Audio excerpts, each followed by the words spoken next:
Hello, good morning students. Children, we discussed about the central government. We discussed that the parliament is the highest lawmaking body of our country. It comprises of the president at the head and two houses of parliament. They are the Lok Sabha and the Rajya Sabha.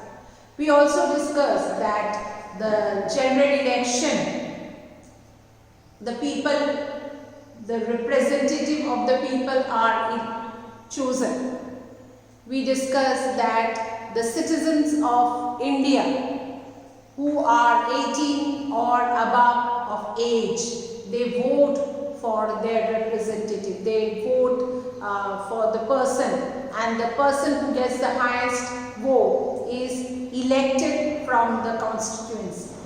And the party which gets the majority of vote, that is 2/3 majority, they form the government. And the leader of that political party is invited by the president to form the government, and he is chosen as the prime minister of the country. This is the formation of the central government.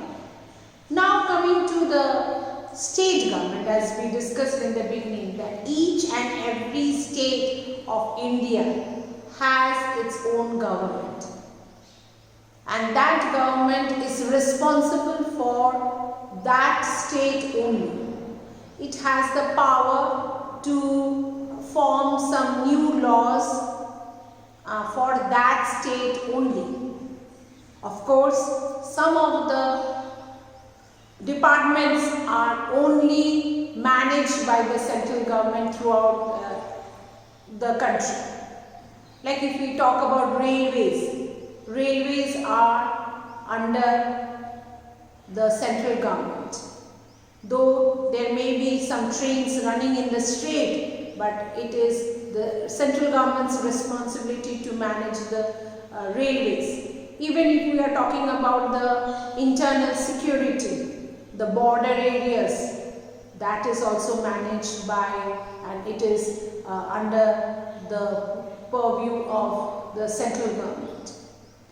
Children, state government looks after the well-being of the people of that state. They are also formed by an election. Here it is the representative of different political parties. They cast their nomination, they file the nomination paper, and they stand for the election in different constituencies. And the person who gets the maximum vote is elected from that constituency. He is known as MLA, or Member of Legislative Assembly.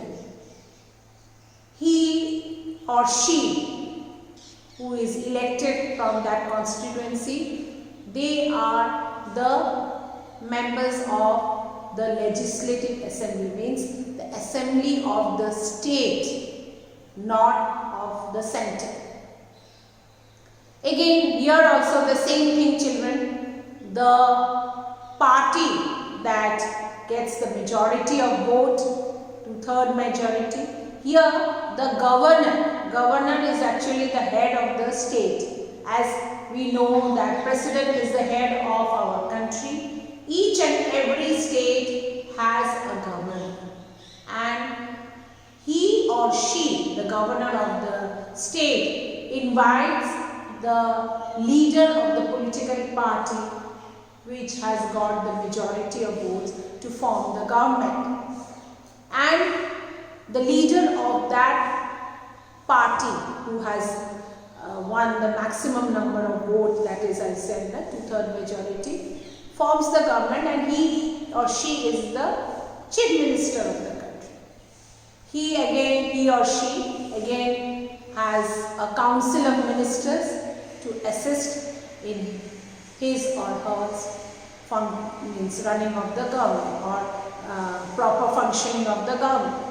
So children, remember, state government, every state has a legislative assembly. Remember that it is called legislative assembly, as we have country we have the parliament. Here in each and every state they have legislative assembly. Okay, and makes the law for that state only. Okay, they have no power to do any work related to other states. Okay, the members of legislative assembly are elected by the people directly. We cast the vote, and by our vote only they are elected to the legislative assembly. And who are voting? Those who are more than 18 years and above. Okay, they only can cast it. That is called adult franchise. Children, the people who wants to stand for this legislative assembly election, that person has to be a citizen of our country India, as well as he should be 25 years above. So if he is 25 years above, he can file his nomination paper and stand for the election. Okay? They are elected for a term of 5 years. Everywhere it is 5 years, only we discussed that in Rajya Sabha it is of 6 years. Okay? So even the state legislative assembly representatives or members are elected, and the government is for 5 years. After the assembly election, now this election is not called general election, it is called assembly election. The governor, as I told you, is the head of the state, he or she, invites the leader of the party that has got the maximum seat to form the government. The leader of the majority party becomes the chief minister of the state. Okay, so this is about the state government. Thank you, children.